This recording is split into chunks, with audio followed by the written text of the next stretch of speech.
Sa video na ito, pag-aaralan naman natin kung paano mong successfully maina-navigate ang iyong MetaTrader 4 platform. Okay? Ngayong meron ka ng demo account. Always remember na sana panoorin nyo ito sa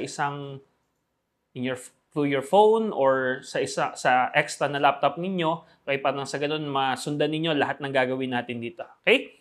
So this is your MetaTrader 4 na platform. Dito sa taas, you can see your MT4 account number and then yung server kung nasaan kayo. In this case, USGFX demo. Okay? Here, you can see file, view, insert, and all yung mga toolbars na kailangan mo. Okay?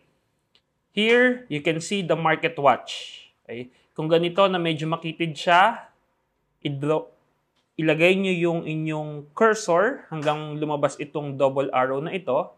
Then left-click it, nang sa ganun maidrag mo siya para mas makita mo ng mabuti. Okay? So this is the market watch. Ito po ang inyong navigator. Ito naman ang inyong terminal. Okay? And dito makikita natin ang mga chart window natin. Okay? O yung inyong mga prices. First, let us look at your navigator. Okay? So sa navigator, dito nyo po makikita yung mga different na accounts ninyo. Okay? In the future, kapag ikaw ay marami ng account, different brokers, you can log it in dito sa inyong MetaTrader 4 na platform. Paano yun? Just click File and then log in to trade account. Okay? So dito po pwede kang mag-log in if meron kang different brokers in the future. Okay?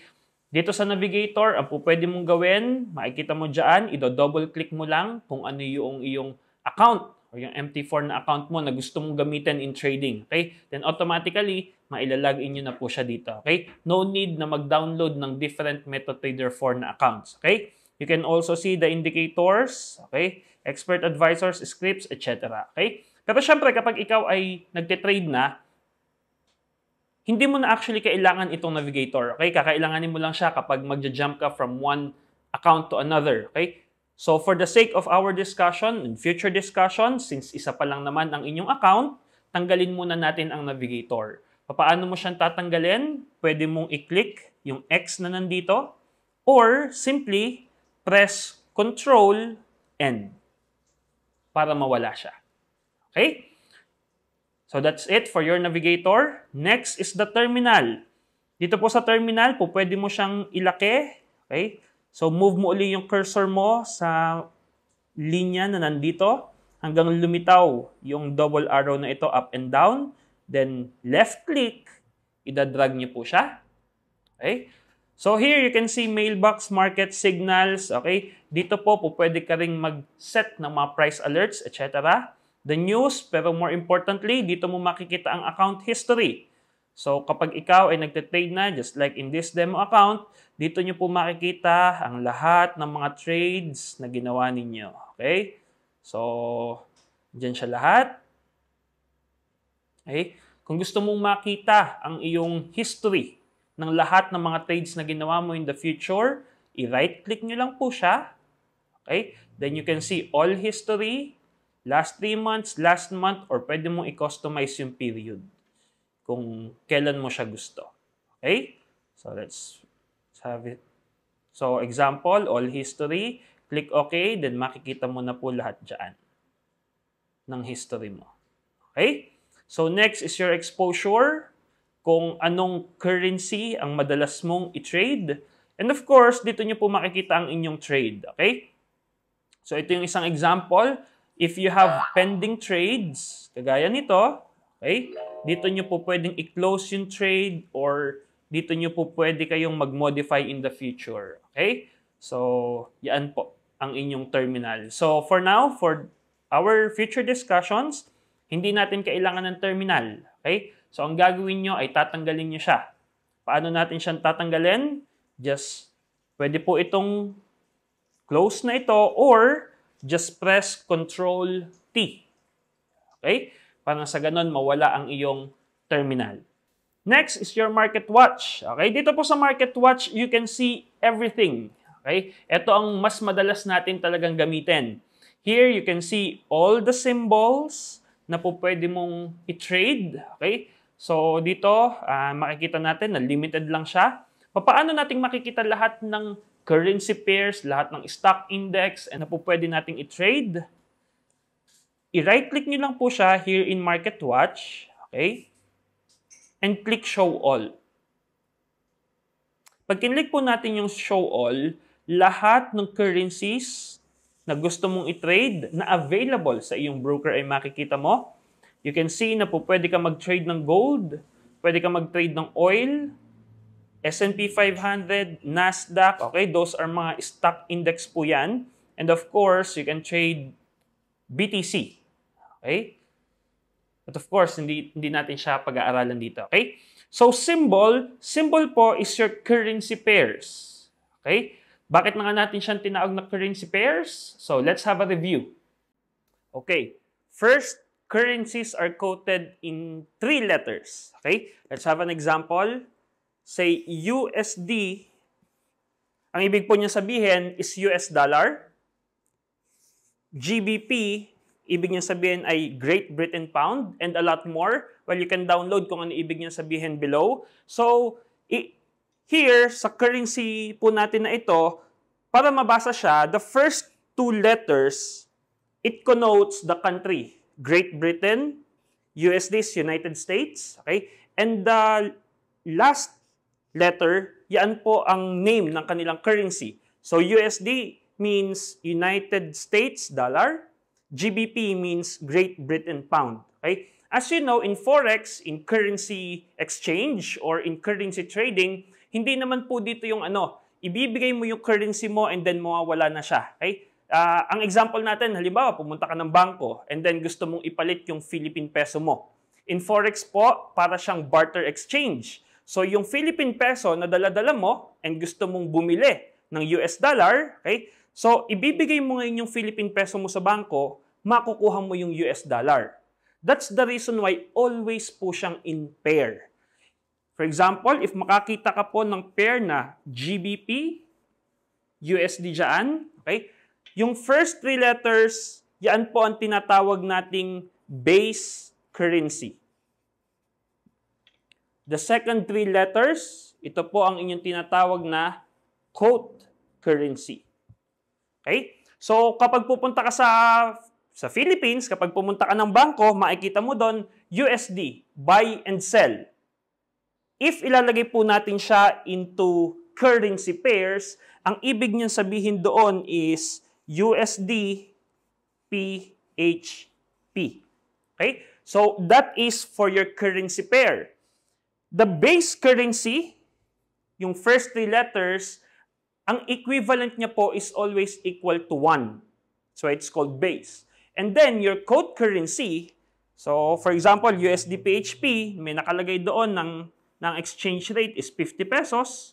Ibig po nitong sabihin, 1 US dollar is equal to 50 Philippine peso. Okay? So kapag makikita nyo po sa MT4 ninyo, always ang nakalagay sa market watch natin ay yung mga currency pairs. Yaan ang lahat ng pwede nating i-trade. Makikita nyo po dyan, you have the currency pair, and then you have the bid. Okay? Bid po is also called your buy price, and ask is what you call your sell price. Okay? As you know, in Forex trading, you only have 2 positions. Okay? The buy and sell. Ano ang binabuy and sell natin? Always the base currency. So, if the currency pair na inyong tinetrade is GBP USD, kapag nag-place ka ng order, kung magbabuy ka man or magsesell ka, ang parati mong binabuy and sell ay yung base currency. So kapag nakakita po kayo ng sinabi niya, buy GBP USD, that means ang binay natin ay GBP. If the exchange or the currency pair naman is USD, CHF, and nakakita ka ng position na sell, ano ang sinesell natin? Always your base currency. Okay, so your currency pairs are your symbols. Okay? So dito po kayo mamimili kung ano ang gusto nyong i-trade. Of course, dito rin nakapost ang inyong bid price. Bid po is also your buying price. And of course, dito po ang iyong asking price, okay? Or your selling price.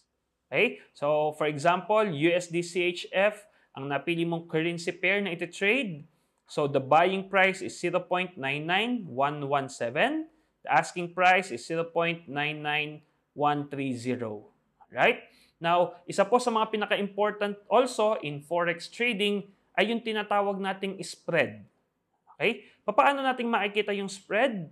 I-right click niyo lang po uli ang Market Watch and then dito sa baba mailalagay niyo po ang or makikita niyo po ang spread. I-click niyo po siya. Okay? Now, yung may exclamation point, yan po ang inyong spread. Okay? So ano na nga ang spread? Let's have a review. Okay, so what is spread? Spread is the difference between buy and sell. If punta ulit tayo sa bangko natin sa Pilipinas, makikita mo doon, you have USD, you have the buy price, and of course, you have the sell price. In forex trading, dyan po sa atin, again, buy is bid, sell is ask. Okay?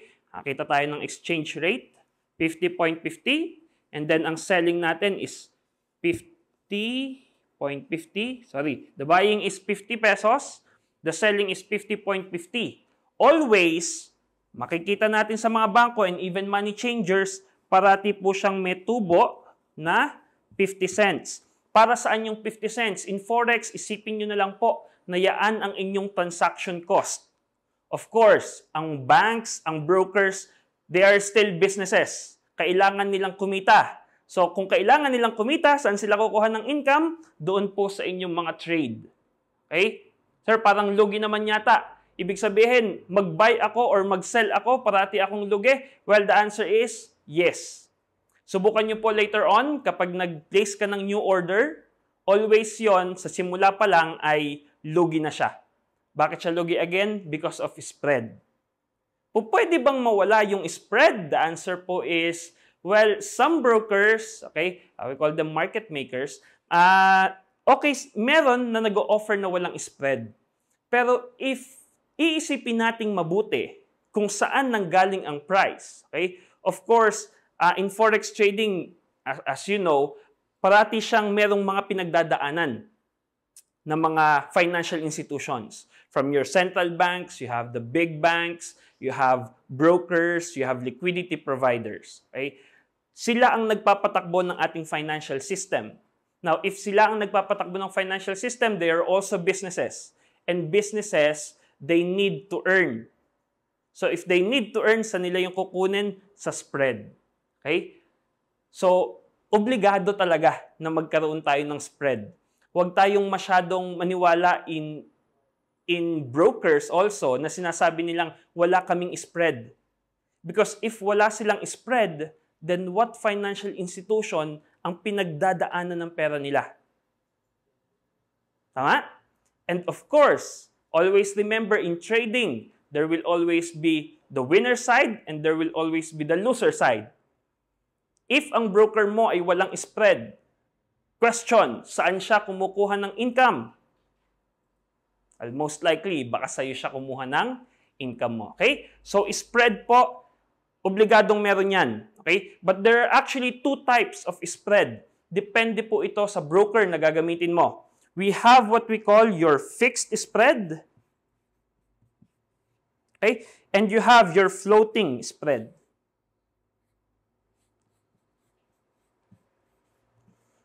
Now, you have to look again at your Forex navigation or your MT4 platform. Makikita mo doon yung sa spread side on your market watch. Makikita mo na yung spread niya, minsan gumagalaw siya. If gumagalaw, that means it is a floating spread. Okay? Hindi po siya fixed. Because the fixed spread, makikita, there are some brokers na merong fixed spread. Kapag fixed ang spread, alam mo na kung ilang pips ang spread niya talaga. Whether that is 3 pips, 5 pips, no matter what happens sa market, naging magalaw man yung market trading or hindi, alam mo na yun ang iyong spread. Because in floating spread, yes, sometimes kapag makikita mo siya, mababa ang floating spread. Pero habang nagiging active po ang market, yung liquidity ay masyadong mataas, and then there are high impact news, masyadong magulo ang market, pwede rin po na yung spread ay lumaki. Okay? So, when it comes to fixed and floating, ano ang maganda? Well, it depends po sa magiging strategy mo in trading. Okay? At least in fixed, alam mo na yun talaga siya. In floating, yes, mababa siya sa una, pero hindi natin alam kung kailan siya tataas. Okay? So that is for you to decide. But again, what is spread? Spread is the difference between buy and sell. In short, this is your transaction cost sa inyong pagtitrade sa forex market. Normal ba siya? Yes, dahil kailangan tumubo ng mga financial companies na nakikipag-trade ka. So that is for your spread, okay, your transaction cost, the difference between bid and ask. Now, sa example na ito, USD CHF, ang bid natin is 0.99123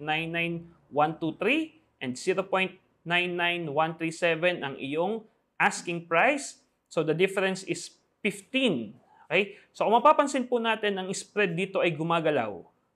Okay? Nag-iiba-iba siya. 13, nagiging 14. Okay? Nagiging 13 uli. Okay? That is what you call floating spread. Okay? So ganyan po siya. Pag floating, nag-iiba-iba. Depending on the activity sa market. Okay?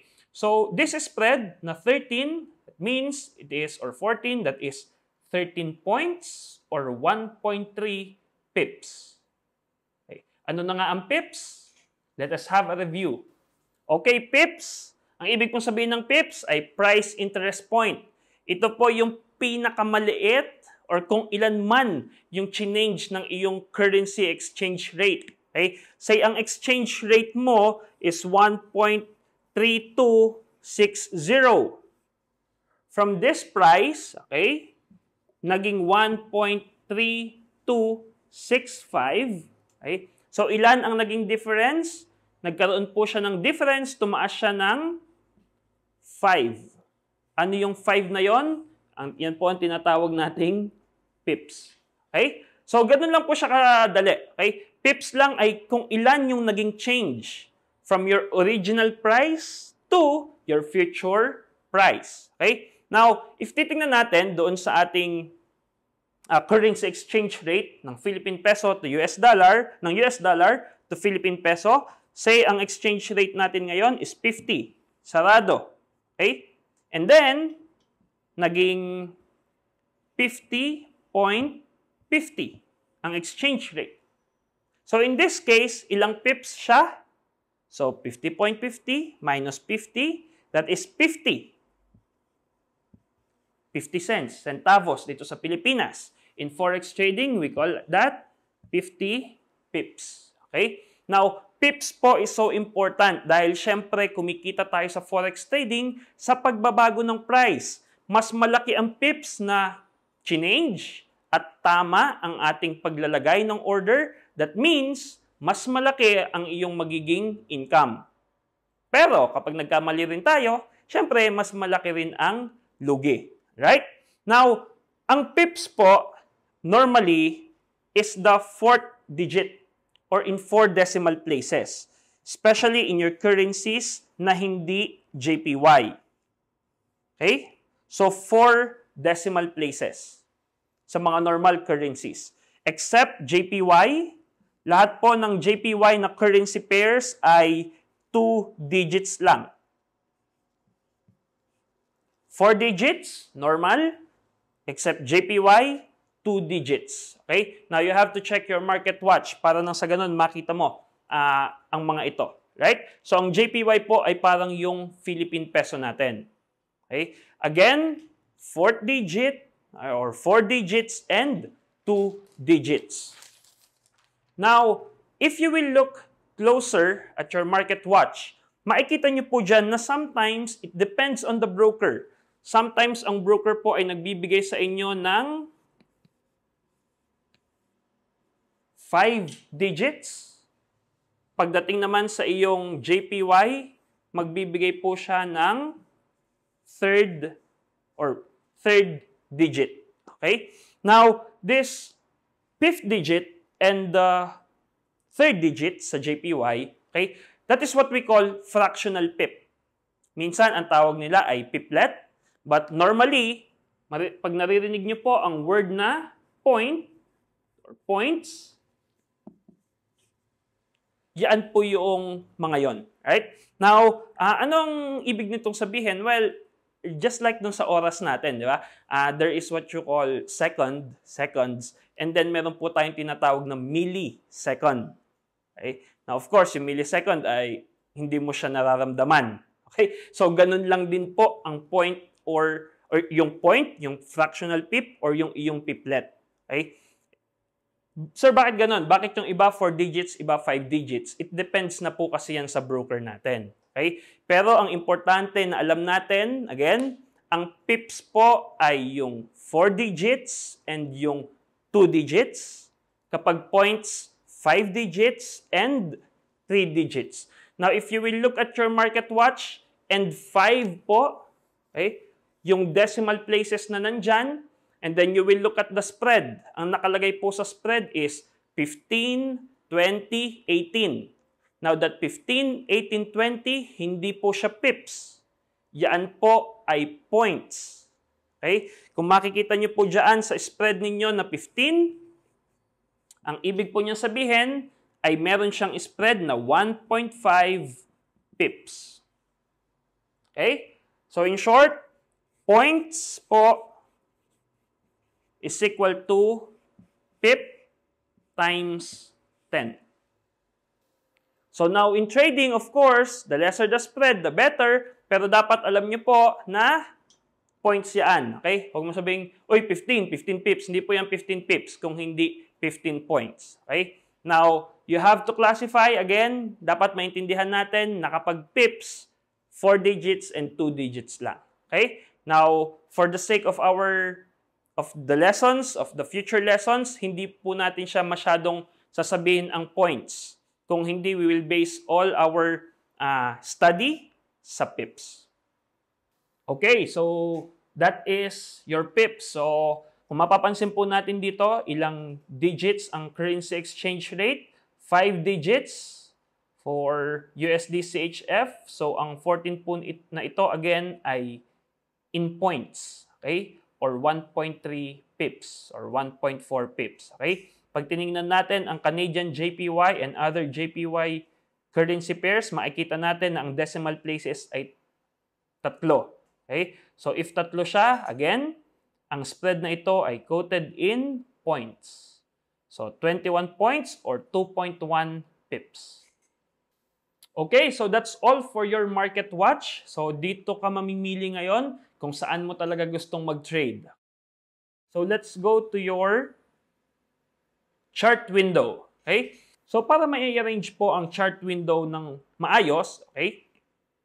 You can just click this button. Okay? Arrange windows as non-overlapping tiles. Okay? So pag kinlik po natin yan, magiging maayos yung ating chart window. Of course, in trading, you really do not need a lot of chart windows. Okay? So, para tanggalin po ang chart windows na ito, magtira lang muna tayo ng isa. So, i-close natin siya, yung ibang chart window natin. Okay? And then, you maximize yung isang natira. Okay? So, now na it is maximized, first, dito makikita natin ang currency pair or symbol na napili mo. Okay? Ito po ay tinatawag nating one-click trading. Okay? So, yung iba, meron ito, yung iba wala. Okay? Para makita siya or para tanggalin siya, you just need to press Alt-T. Okay? Para maialis siya. Okay? Or mailagay siya. But for now, hindi nyo po siya muna kailangan. So, press muna natin ang Alt-T. Tanggalin muna natin siya. Okay? So, dito sa ating vertical scale, or y-axis, dito natin makikita yung currency exchange rate. Dito po sa x-axis, dito natin makikita ang inyong date. Okay? So dito sa ating y-axis or sa vertical scale, pwede mo siyang i-left click and then i-hold. Then mapalaki or mapaliit siya. Okay? Now, for some of you, medyo naduduling tayo dito sa mga broken lines na yan. Those are what you call grid. Okay? Pwede po natin siyang tanggalin by pressing Ctrl-G. Okay? So ito po yung default ng inyong MetaTrader 4 na platform sa inyong candlestick. Okay? So ito yung mga key na buttons na po pwede nating matutunan. First, this is your bar chart. Okay?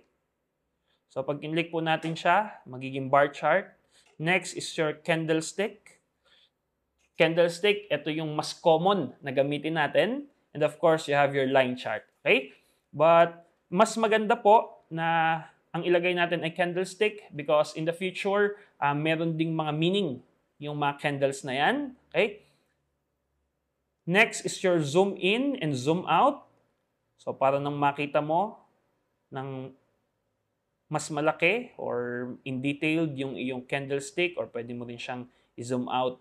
Okay? So, depende na yan sa'yo sa strategy na gagamitin mo or kung saan mas comfortable ang iyong mata. Okay, again, this is your arrange window. Ito pong green na ito, yung may green na arrow, okay, ang ibig niya sabihin ay dadalhin ka niya dito sa current exchange rate. Okay? Because if this is your exchange rates, ito pong merong highlight na ito, 1.10826. Okay, and meron siyang kulay white na line na yan, that is your current price. Okay, yung presyo ngayon, sa oras ngayon. So kung mapapansin natin, gumagalaw-galaw siya. Okay? So, again, itong arrow na ito or this button, this icon, dadalhin ka niya doon sa current market price. Okay? Because in the future, what you can do is, you can check the historical prices. Okay? Paano ko siyang ginagawa? Pwede po kayong through your mouse, i-hold nyo dito, left click hanggang magpakita yung dalawang arrow, and then pwede nyo po siyang i-move. Okay? Now, if gusto mo na mapunta doon sa current price, simple lang ang gagawin.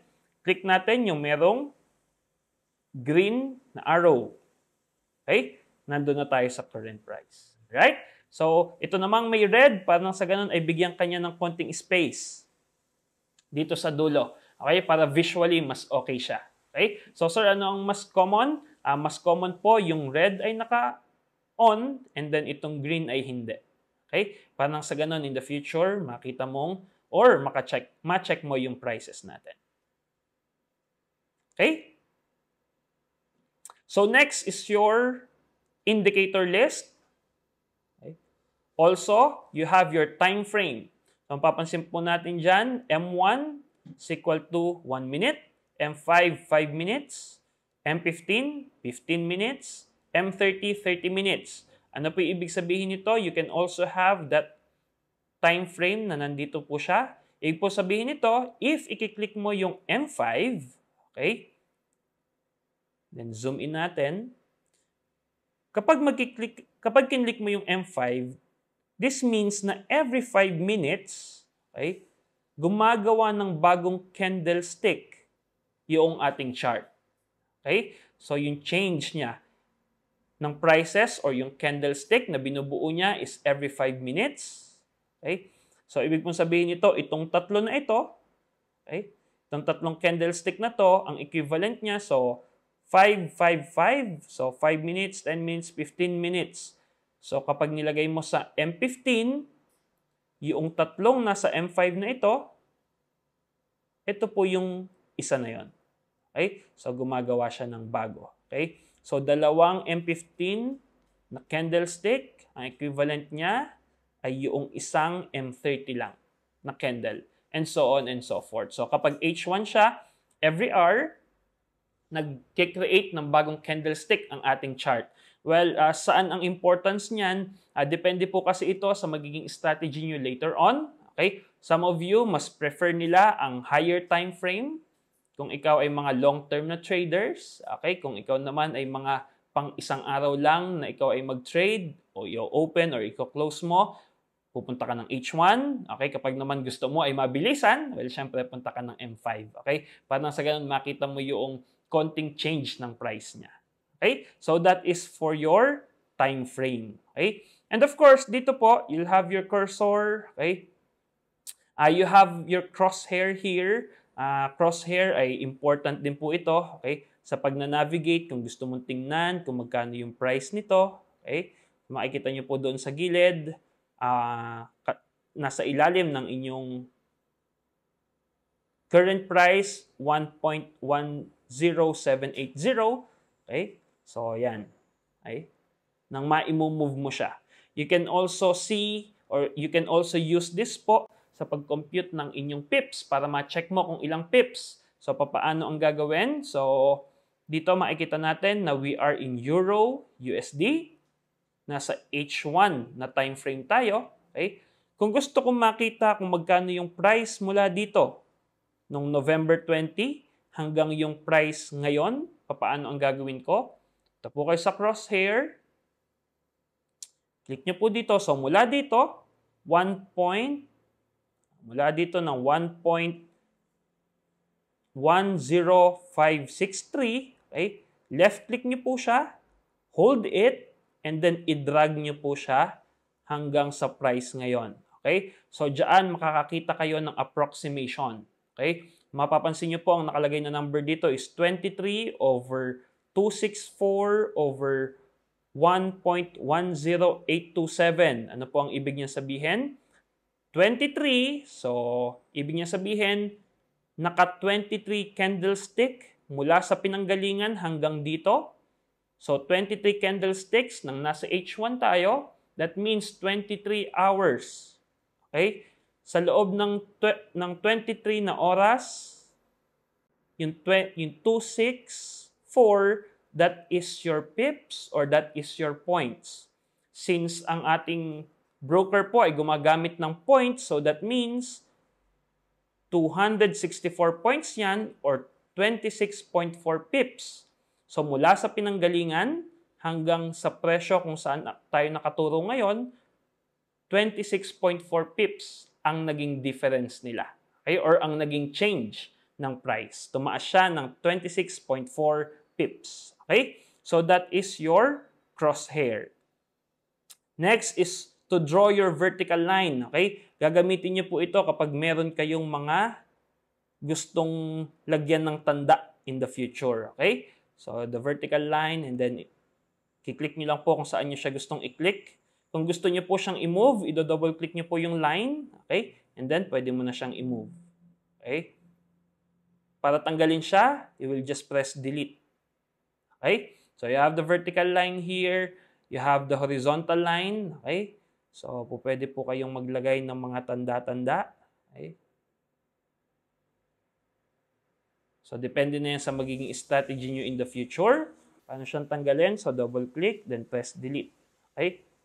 Hindi natin ma-delete yung isa at medyo malapit siya sa iyong current price. Alright. So, ayan. Okay, so na-delete na natin siya.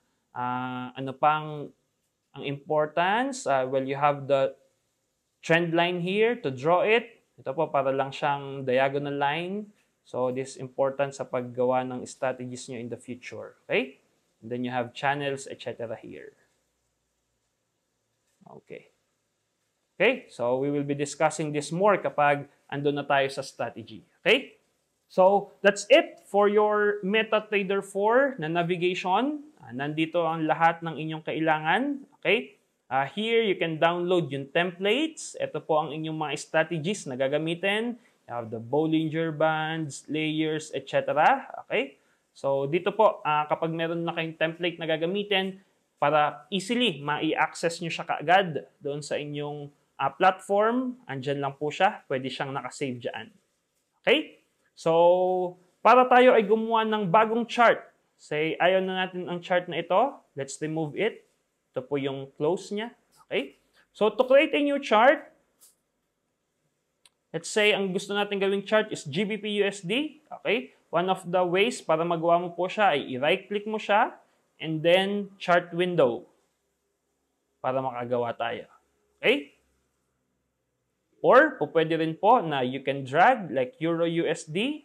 Okay? Left-click nyo po siya and i-drag nyo po siya sa open space para makagawa siya ng yung bagong chart window. Okay? Gusto ko siyang baguhin. Gusto ko maging maayos siya. Just click yung arrange. Okay? Makikita nyo na po siya. Okay? But for now, well, the safest na magagawa natin sa inyong chart window ay i-close natin isa, and then maximize po natin yung isa. Dapat isang chart window lang. Let's zoom it in. Ang nakabukas. Tanggalin natin yung grid, Control G, and then let's have our candlestick. And of course, finally, how to make a new order. Okay? So again, in Forex, you will only have 2 orders or 2 positions. Ano na nga ang mga yon? Let's have a review. Okay, of course, in Forex trading, meron kang natawag na order or position. Now, ito lang po yung, pag sinabi nating order, ito lang yung trade, kung ano yung gagawin mo. So, meron po tayong dalawa, okay? You have the buy order or buy position, and then, of course, you have the sell. Yan lang naman ang gagawin natin. Magba-buy and sell lang naman tayo dito ng currency. Nga lang, you should know na yung buy, sometimes tinatawag po siyang call, and sometimes tinatawag siyang long. So, minsan meron kang maririnig na sabi niya, I will long GBP USD. Ano po yung ibig niya sabihin? Sabi niya, buy. Okay? Ang sell naman, tinatawag siyang put or tinatawag din siyang short. Pag narinig niyo po na sinasabi nilang mag-short ako ng USD CHF, ano ibig niya sabihin? Magse-sell siya sa USD CHF currency pairs. Okay? Now, of course, dito, well, mas madali pong maintindihan, no? If you think that the price will go up, okay? So, say, tingin mo, ang presyo, ang exchange rate ay from 50 pesos, magiging 55 pesos kinabukasan. So, ano ang gagawin? Madali po itong intindihin. Simply, you will buy. Pag alam natin na ang presyo ay tataas bukas, bilhin mo na ngayon, sabi nga nila, buy low today, and then isa-sell mo siya kinabukasan. Okay? So, when it comes to buying, kapag nakita nyo po na ang chart or based sa ating mga analysis in the future, pataas siya, well, magbabuy tayo ngayon. Now, sometimes, there is a confusion dito po sa tinatawag nating shorting or selling. In Forex po kasi, pwedeng maunang trade or maunang order or maunang position mo ang buy. Pero po pwede rin na kapag tingin mo ang exchange rate mula ngayon, it's 55 halimbawa, and then bukas, magiging 50 na siya, pwede po kayong mag-sell kaagad. Now, ang confusion po sometimes ng ilang mga newbie traders natin ay, Sir, papaano akong magbebenta nung bagay na hindi ko pa binibili? Okay? Now, let's have an example. Say, alam natin na ang presyo ng GBP or ang exchange rate ng GBP USD, okay? From 100 peso. From 100, ito ay bababa siya ng 80 bukas. Okay? Di ba dapat sabi mo, Sir, bibili muna ako bago ko maibenta yung GBP. Okay? In Forex po, isipin nyo na lang na ganito. If tingin mo, bababa ang GBP against USD tomorrow, okay, ibenta mo na kaagad yung GBP. Now, Sir, papaano yon? Wala pa naman akong GBP. Isipin nyo na lang po na yun yung dahilan kaya meron kang broker. Okay? Kapag tingin mo, bababa ang exchange rate, parang sinasabi mo na lang na, broker, bigyan mo ako ng GBP. Ibebenta ko na yan. Now, si broker na ang bahala na mag-provide sa'yo ng GBP. Okay? So, kahit na ano pong currency doon ang makita nyo, kahit na anong currency pair, if tingin mo siya ay tataas, bibili ka. If tingin mo siya ay bababa, magbebenta ka. Pero si broker na ang bahala na magbigay ng currency na kailangan mo para ibenta. Okay, so let's have an example here. Halimbawa, ang Euro-USD sa H1 or hourly candle, tingin natin siya ay bababa. Okay? So if tingin natin siya ay bababa, syempre ang gagawin natin ay tayo ay magse-sell. Okay? So papaano natin siyang gagawin? First, you can press F9. Okay? Para sa ganon ay shortcut key siya. Or you can click this button, New Order. Okay? So this is your order form. Okay? So first, you have the symbol. Be sure na ito ay yung symbol talaga na gusto mong i-trade. Okay? Yun po yung danger kapag masyado kang maraming naka-open na chart window. Sometimes, bigla kang makakita ng opportunity sa GBP USD. Hindi mo napansin na sa Euro USD ka pala. Okay? So, be sure na tama ang symbol na gusto mong i-trade. Okay? Next, here is the volume. Volume po is also called your lot size. So, ano na nga ba yung lot size? Let's have a review. Okay, volume is also called lot size or contract lot size. Okay? As you can see, dyan po, it is quoted in 2 decimal places, right? So, if ang ilalagay mong lot size dyan ay 1.00, which is yung default, now, this means na ang ite-trade mo is equal to 100,000 units. Fixed po ito. Now, if 0.10, this means parang sinasabi mo sa broker mo na ang ite-trade mo ay 10,000 units. Okay? If 0.01, 1,000 units. Okay? 1,000 units of what? Of course, your base currency. Say, nag-trade tayo ng GBP USD. And then, ang nilagay mong lot size dyan ay 0.05. Ang ibig po nitong sabihin, ang order na piniplace mo dyan sa iyong broker account is equal to 5,000 units. 5,000 units of ano? 5,000 GBP. Ang iyong binabay or ang iyong sinesell. Okay? Now, let's have another example. If magte-trade ka ng USD CHF, ang nilagay mong lot size ay 0.75. Okay? Ang ibig pong sabihin nito ay magte-trade ka ng 75,000. 75,000 of what?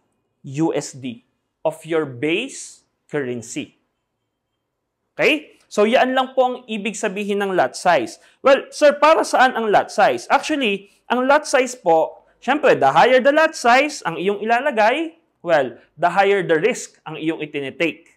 Okay? Now, of course, syempre, mas malaki rin ang income if malaki ang lot size na iyong inilagay. But here, lot sizing is so important, especially po sa pagmamanage mo ng risk. Dahil depende na yan sa amount of your capital ang dapat mong ilagay na lot size. Okay? Now, ituturo natin kung paano mong mako-compute ang tamang lot sizing mo plus with your leverage para nang sa ganun, ma-manage natin ng maayos ang forex trading natin. Okay? So again, as you can see, kapag ikaw ay magpe-place ng new order, ikaw ang maglalagay ng iyong lot size talaga. Okay, so for example, gusto kong mag-trade ng 12,000 units. Ang ilalagay kong volume ay 0.12. Okay? So you can change this kapag ikaw ay magpe-place ng order. Always remember, once na na-place mo na ang order, hindi mo na siya kayang baguhin. Right? Then you will put stop loss and you will put take profit. Okay?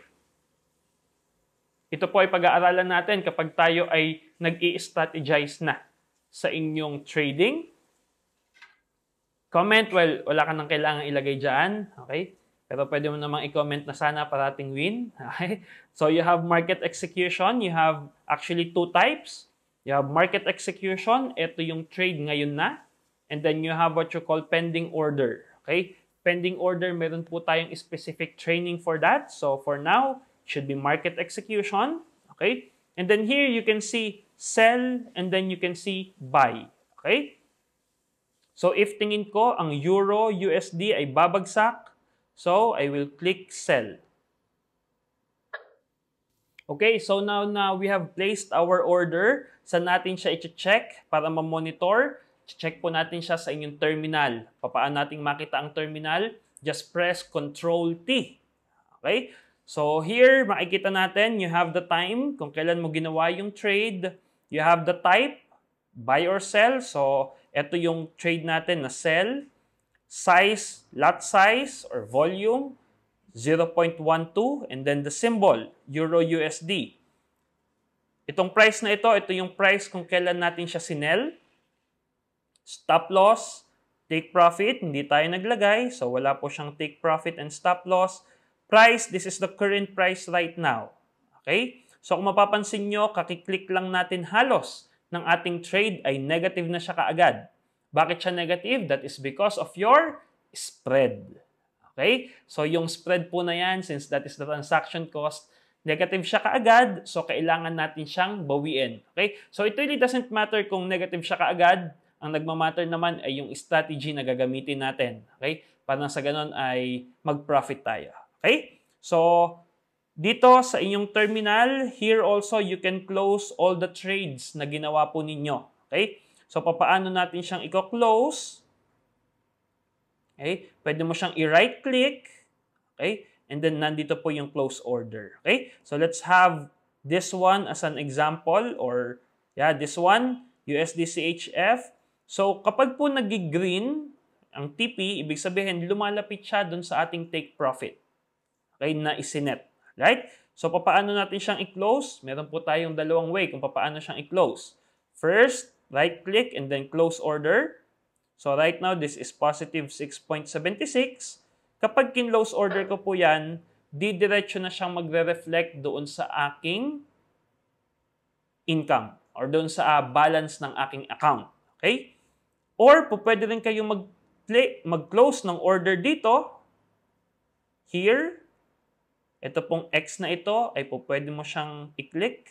So, pag kinlik natin siya, anuman yung profit or loss na nandito. So, for example, here, it is negative 2.4. Okay, in dollars na po ito. Pag kinlik natin yan, automatic, didiretso na siya doon sa ating account. Okay, so nag-negative na yung account doon. Okay?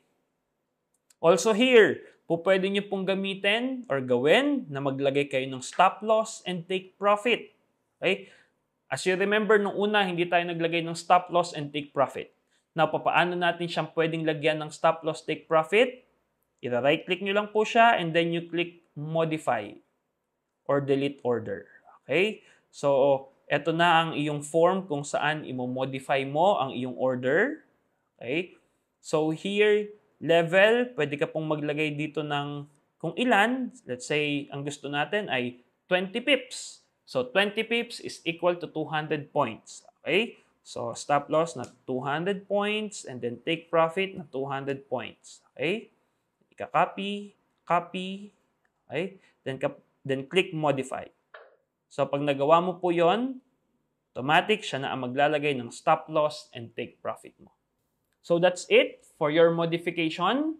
Okay? So, since naglagay na tayo ng stop loss and take profit, tanggalin na muna natin ng terminal, Control-T.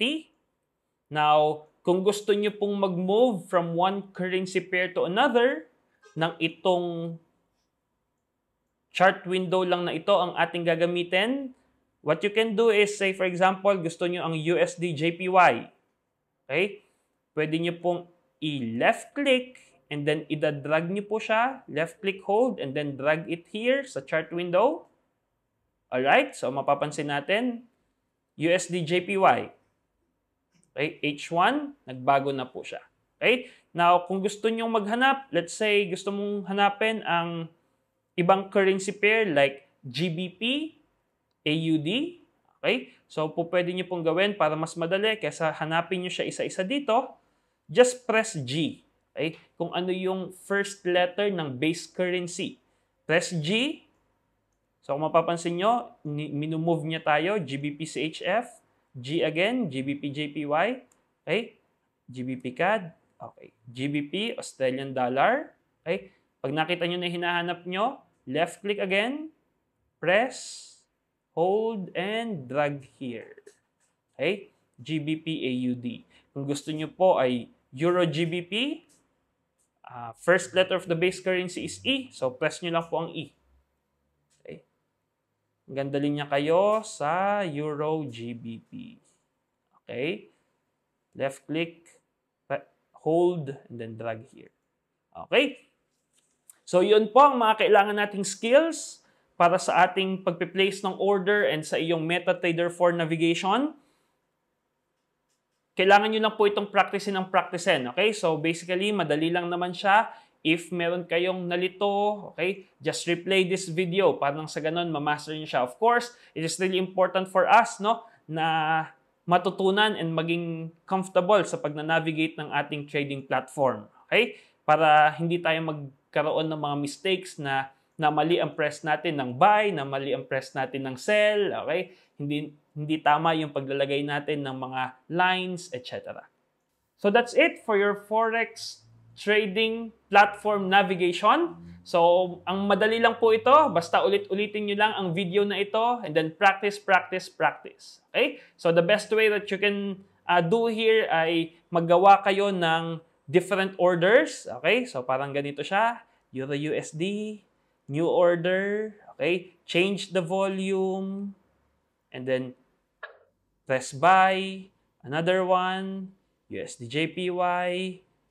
Change the volume, then press sell. Okay? So hanggang ma-master nyo po yung paggalaw dito sa ating navigation. Okay? Don't worry, hindi naman yan totoong pera. Okay? So sabi nga natin, kung sa hindi totoong pera, kinakabahan ka na kung maglo-loss ka or magpa-profit ka, aba, delikado ka na sa Forex trading. Okay? So master it, and then after mastering this one, you can just move on sa mga susunod nating lessons.